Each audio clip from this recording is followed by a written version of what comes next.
जैसा कि हमने पहले चर्चा किया था, मैं भी पीएम मंच को लेकर के हम एक मैं भी पीएम के नाम से एक शो स्टार्ट करेंगे। तो आज हमारे उस शो के गेस्ट हैं माननीय श्री पंकज पांडे जी, और आज हम उनसे इस चीज़ का चर्चा करेंगे। और इस शो का जो स्लोगन है, जन जन की बात जनहित में जारी, मैं भी पीएम मंच पर अब आपकी बारी। डेली हम चाहते हैं कि एक लोगों को प्रधानमंत्री 10 मिनट के लिए, हो सकता है कोई ऐसी बात उनके मन से निकले जो कि इस देश हित में सबसे ज़रूरी हो, हम सारे युवाओं को ही यहाँ पर रखना चाहते हैं। चाचा जी भी रहेंगे, ऐसा नहीं है, ताकि ये पूरी दुनिया की सबसे युवा देश होने के नाते युवाओं का क्या विचार है, युवाओं का क्या माइंडसेट चल रहा है, वो चीज़ें हमारे देश में बाहर आ सकें। तो पंकज जी, आपका बहुत बहुत स्वागत है इस चैनल में। क्या कहना चाहेंगे आप इस सबसे पहले तो ये जो हमारे प्रधानमंत्री जी हैं उनको 10 में से आप नंबर कितना देना चाहेंगे, उसके लिए बात करें। देखिए, हमारे इस समय जो प्रेजेंट टाइम के प्रधानमंत्री श्री नरेंद्र मोदी जी हैं, उनको तो अगर 10 में से आप बात करते हैं, 10 नंबर मैं देने के लिए 10 नंबर उनको दूंगा, मोदी जी को, नो डाउट, एक भी नंबर कम नहीं, 10 नंबर। और वर्तमान में जो हमारे प्रधानमंत्री जी हैं, इसके पहले हमारे प्रधानमंत्री जी थे माननीय मनमोहन सिंह जी, उनको आप उनके कार्य को लेकर के उनको 10 में से कितना नंबर, जबकि वो सबसे ज़्यादा पढ़े लिखे थे और इकोनॉमिक्स का उनको बेहतरीन नॉलेज था। इवन अमेरिका में इकोनॉमी को लेकर के प्रॉब्लम हुआ था, तो वो यहाँ से जा करके वहाँ पर उन्होंने उसको सेट आउट किया। उस चीज़ को लेकर के मतलब क्या कहेंगे आपकी, मतलब उनको 10 में से कितना नंबर, एजुकेशन इंक्लूडिंग जो उन्होंने काम किया था उस टाइम, या फिर जो भी चीज़ें हैं, जिस भी चीज़ को हम मिला करके कहना चाहें, 10 में से उनको कितना नंबर देंगे आप? देखिए, जो डॉक्टर मनमोहन सिंह जी थे, वो तो हमारे बीच अब हैं नहीं इस दुनिया में, बट उन्होंने पढ़ाई नो डाउट अच्छे, कोई उनके इतना प्रधानमंत्री अभी भारत में ऐसा कोई है नहीं जो उनके इतना ज्ञान लिया हो। वाकई उनके पास ज्ञान था, हर चीज़ें थी, लेकिन रीज़न क्या था ना कि उन्होंने कभी अपने दिमाग से उनको काम करने को नहीं दिया गया है, वो एक रिमोट की तरह चलाए जाते थे। मतलब आपका कहना ये है कि वो थे प्रधानमंत्री लेकिन कंट्रोल थे किसी दूसरे लोगों के द्वारा, या फिर कांग्रेस की उस सत्ता के द्वारा जो कुर्सी के पीछे से काम कर रही थी, इस प्रकार से। जी बिल्कुल, देखिए मनमोहन सिंह जी को तो कभी खुद को बोलने को तो बोला दिया ही नहीं गया है। उनका जो भी डिसीजन था वो अंदर से पार्टी करती थी, उसके आगे सिर्फ नाम इनका था प्रधानमंत्री, इनको बनाया गया था, आगे इनको रखा गया था, बाकी ये थे कुछ नहीं वहाँ पे। और वैसे वर्तमान में जो भी चीज़ें हैं, उस चीज़ों को लेकर के जो मोदी जी काम कर रहे हैं या जो मोदी जी काम किए, उन सारी चीज़ों को लेकर के आप क्या कहना चाहेंगे कि अभी जितने भी काम मोदी जी ने किए, देखिए मनमोहन सिंह जी पुराना हो गया, पुराना टाइम का बात है, मतलब काफ़ी साल पुराना हो गया। अभी वर्तमान में जो हम हैं या आप हैं या जो भी चीज़ें देख रहे हैं सामने, जो आने वाला भविष्य है, उसको लेकर के मोदी जी का सबसे बेहतरीन काम अगर कोई आप कहना चाहेंगे तो क्या? देखिए, मोदी जी का काम की अगर बात करें तो देखिए, सबसे पहले तो मोदी जी ने गरीबों के लिए आयुष्मान लाए, आपके 5 लाख रुपए के इलाज के, हर अस्पताल में आप सरकारी से प्राइवेट कहीं भी जाके आयुष्मान से इलाज करवा लीजिए। नो डाउट एक गरीब आदमी के लिए 5 लाख रुपया भी बहुत बड़ी चीज़ होती है। और आप अगर यहाँ से देखेंगे, हर घर जिसके पास रहने के लिए घर नहीं था, उनको लिए घर भी मिला है, करोड़ों लोगों को घर मिला है। शौचालय, ऐसा जब पहले लोगों बाहर खेतों में जाते थे, हर तरफ गंदगी थी, आप देखिए हर घर शौचालय, ये सब काम मोदी सरकार ने किया है, कोई अलग से नहीं आया है। शौचालय, आयुष्मान, उज्ज्वला योजना और सुकन्या योजना, हर घर बिजली, हर घर जल, सारी चीज़ें, जितनी भी चीज़ें उन्होंने दी, इन सारे कामों में से सबसे उत्तम, सबसे बेहतरीन ऐसा कौन सा कार्य था जो आपको लगा? देखिए, मोदी जी के हर काम में जो कि आपका देखिए इलाज का लाए थे आयुष्मान का, वो भी बेस्ट था। अभी सुनने में आया था 5 को 7 भी होने जा रहा है, जो 5 लाख था वो 7 लाख होगा, इलाज के लिए बढ़ जाएगा 2 लाख। दूसरे आपके राम मंदिर का मुद्दा जन्मों जन्मों से चल ही रहा था, जिसका कोई हिसाब ही नहीं था, उसका भी फैसला, मतलब राम मंदिर सबसे बेस्ट आपकी नज़र में? मेरा तो मानना है भाई, राम के आगे राम, जो राम का नहीं वो किसी काम का नहीं, तो राम मंदिर तो बेस्ट ही है भैया हमारे लिए, और मोदी जी के लिए तो बेस्ट राम मंदिर ही था। तो ऐसा एक चीज़ जो आपको लगता हो कि आप वर्तमान में, जैसे मान लो कि मानने में क्या जाता है, मान लो कि अगर आप प्रधानमंत्री होते तो आप ऐसा कौन सा कार्य करते, या जिस पर मान लो मोदी जी की नज़र नहीं गई है, या फिर कोई भी चीज़, ऐसा कोई एक काम बताइए जो आप होते तो करते, जो अभी तक मोदी जी की नज़र गई नहीं है, या फिर मोदी जी को नज़र जाना चाहिए, ऐसा कोई एक काम जो आपको लग रहा हो कि होना चाहिए। देखिए, हमारी नज़र में जो अगर हम जो काम के लिए कह रहे हैं, जैसे हमारे विश्व में आप देखिए तो 7 अजूबा है, लेकिन हम जिस चीज़ की नज़र अगर मोदी जी वहाँ पहुँचा देते हैं या उसको देख लेते हैं या उस पर अगर काम करते हैं या सोचते हैं विचार करते हैं तो वो 8वां अजूबा हो जाएगा और वो 8वां अजूबा भारत से लॉन्च हो जाएगा। भारत धाम मेमोरियल। ये भारत धाम मेमोरियल क्या है? ये भारत धाम मेमोरियल एक ऐसी संस्था है जिसमें आपको A to Z, पढ़ाई से लेके, लिखाई से लेके, सिनेमा से लेके, लाइब्रेरी तक हर चीज़ आपको मिलने वाला है। आप एक बार जाइए गूगल पे MBGA फाउंडेशन के नाम से आप सर्च मारिए, वहाँ पे आपको सारी डिटेल मिल जाएगी। और अगर मेरी आवाज़ ये मोदी जी तक जाए तो प्लीज़ एक बार आप ज़रूर देखिएगा और इसके विषय में विचार कीजिएगा भारत धाम मेमोरियल के लिए। आपका कहना है कि अगर आप प्रधानमंत्री होते तो सबसे पहला फोकस आप भारत धाम मेमोरियल को बनाने का करते, भारत धाम मेमोरियल। तो उसके अलावा जैसे कोई ऐसा काम, मतलब क्या होता है ना कि 100% तो कोई अच्छा नहीं होता है, मतलब 100% मतलब वो एग्जिस्ट ही नहीं करता है कोई भी। तो ऐसा कोई ऐसा कमी है जो आपको लगता है कि ये इसको बदलना चाहिए, या फिर जैसे, या फिर मैं आपको एक दो याद दिलाऊं, है कोई आपको दिख रहा है या मैं दिलाऊं?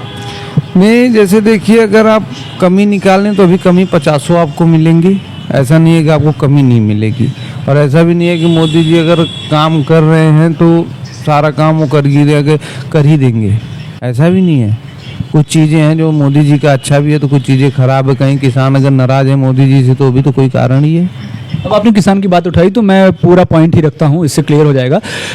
एक लाइन था, किसी ने बोला था कि जो है इस समय जब हरियाणा से किसान दिल्ली में घुसने का प्रयास कर रहे थे तो नहीं घुस पाए, लेकिन 400 किलोमीटर को AK-47 लेके आता है, पैंट उतरवाता है, लिंक चेक करता है और मंत्र पढ़वाता है, उसके बाद मारता है। और 400 किलोमीटर आके मारता है, मार के चला जाता है। किसान नहीं घुस पा रहा है, जो भारत का किसान है, जो भारत की जान है। कहते हैं जवान किसान विज्ञान, लाल बहादुर शास्त्री जी ने भी दिया था जय जवान जय किसान का नारा। तो अभी ये MBGA फाउंडेशन का है जय जवान जय किसान जय विज्ञान। तो किसान अंदर नहीं आ पा रहा है और जो है आतंकवादी आ रहे हैं, पैंट उतरवा रहे हैं, मार रहे हैं, जा रहे हैं, उसको लेकर के क्या मतलब ऐसे कैसे हो गया? क्या क्या कहना चाहेंगे? मेरा जो आप कह रहे हो ना किसान को अंदर नहीं जाने दिया जाता है, तो आप रियलिटी एक बार ये भी चेक करो ना, रियल वो किसान भी नहीं होते हैं। नहीं, वो कुछ भी हो, मतलब वो किसान नहीं थे, कुछ भी थे, आतंकवादी तो नहीं थे, मतलब आतंकवादी तो नहीं थे। वो जब घुस रहे थे अंदर अपनी समस्या को लेकर के घुस रहे थे या फिर अपनी चीज़ों को मनवाना चाहते थे, जो भी हो, वो किसान हो या ना हो, लेकिन वो जब दिल्ली में घुस जाते तो पैंट उतरवा करके, लिंक चेक करके और मंत्र पढ़वा के किसी को गोली तो नहीं मारते। तो जो 400 किलोमीटर आए कि पोजीशन लेकर के आए, मारे और चले गए, उस पर क्या कहेंगे? क्यों 400 किलोमीटर तक अंदर आ गए और कैसे आ गए और गोली मारते रहे, चले गए? कहाँ थे हम? कहाँ थी हमारी जो एजेंसियां हैं, और कहाँ था हमारा जो IB जो अंतरिक्ष का काम करता है, जो अंतरिक्ष के आतंकवादियों से का विरोध करता है? क्या कहना चाहेंगे उस पर, कैसे हो?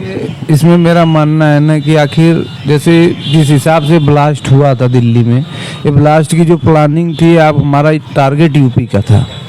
ये ब्लास्ट दिल्ली में हुआ किला के पास, इसका टारगेट हमारा यूपी में था। अयोध्या, आपका मथुरा, ये सब टारगेट किया गया था। लेकिन ये जो उनको सक्सेसिंग करनी थी और ये ब्लास्टिंग उनका पहले की प्लानिंग और पहले से होना था, बट वो पहले हो नहीं पाया। और बाई मिस्टेक जो भी है, ऊपर वाले भगवान की मर्जी, आगे जैसे भी भेद खुला हो राम जाने। लेकिन कहने का मतलब है कि अगर हमारी एजेंसियाँ भी हैं, धोखा तो भगवान खा जाते हैं, फिर इंसान क्या चीज़ है। तो इसमें हमारे लोगों जो अंदर भारत में ही बैठे कुछ लोगों की कमी है, जो बाहरी चीज़ें आ रही हैं या कहीं से भी अंदर बॉर्डर क्रॉस किया, कहीं ना कहीं से तो भारत के अंदर आया है वो चीज़। आपको क्या ऐसा नहीं लगता कि भारत में बाह्य आतंक से ज़्यादा प्रताड़ित भारत अपना आंतरिक आतंकवाद से है? बिल्कुल है, इसमें कोई शक नहीं है। क्योंकि अभी आप देखो, 2 दिन पहले की बात है, 6 दिसंबर की बात है, जो आपके बाबरी मस्जिद की न्यू बंगाल में हिंसा चल रही है, आपने देखा होगा। जो TMC के कोई पूर्व विधायक थे जो अभी TMC से निकाले गए हैं, वो भी बाबरी मस्जिद का न्यू रख रहे हैं। अरे उनको ये पहले पता नहीं है कि बाबर उनका बाप था। आपको मस्जिद बनवानी है, मस्जिद बनवाओ ना अल्लाह के नाम पे, बाबर के नाम पे कौन सी मस्जिद होती है भाई? ये बात तो आपकी 100% सही है।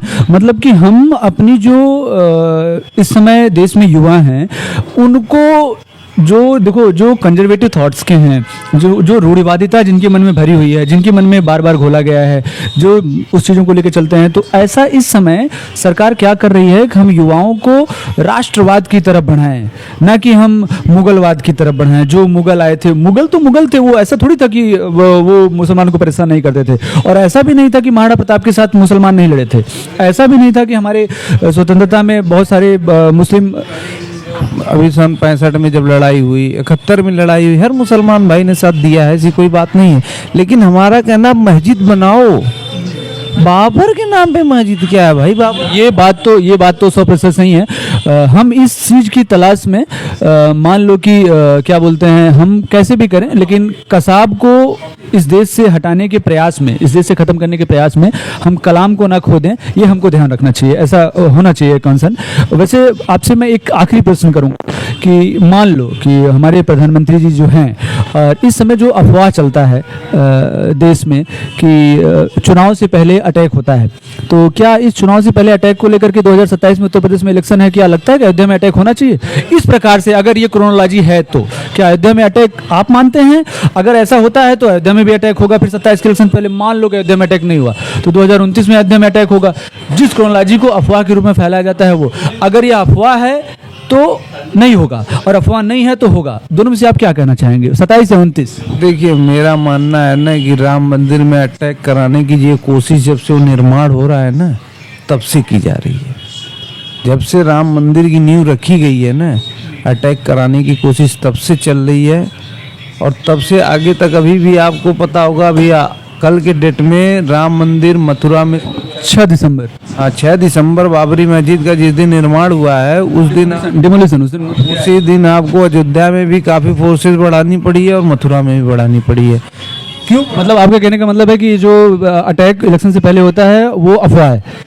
बिल्कुल, देखिए, वो अफवाह अटैक इलेक्शन की वजह से नहीं होता। हाँ, ये है कि हिंदू मुस्लिम लड़ाने की साजिश अपने देश में ही लोग कर रहे हैं। और तो ये इलेक्शन से 1 महीने पहले क्यों? मतलब मान लेते हैं, चलो मैं इस बात से सहमत हूँ कि अफवाह है, लेकिन ये इलेक्शन से 1 महीने पहले है, अफवाह फाइनल क्यों होता है, सत्य क्यों होता है? इलेक्शन में देखिए क्या करना है ना, इलेक्शन में पब्लिक मरती है, नेता को वोट चाहिए। हर नेता की कहानी ऐसी है, कोई नहीं के गुड। अगर आप पब्लिक के लिए नहीं करोगे तो पब्लिक से ही आपको कमाना है, पब्लिक में ही नेता हो तो किसके लिए? पब्लिक से ही हो ना नेता।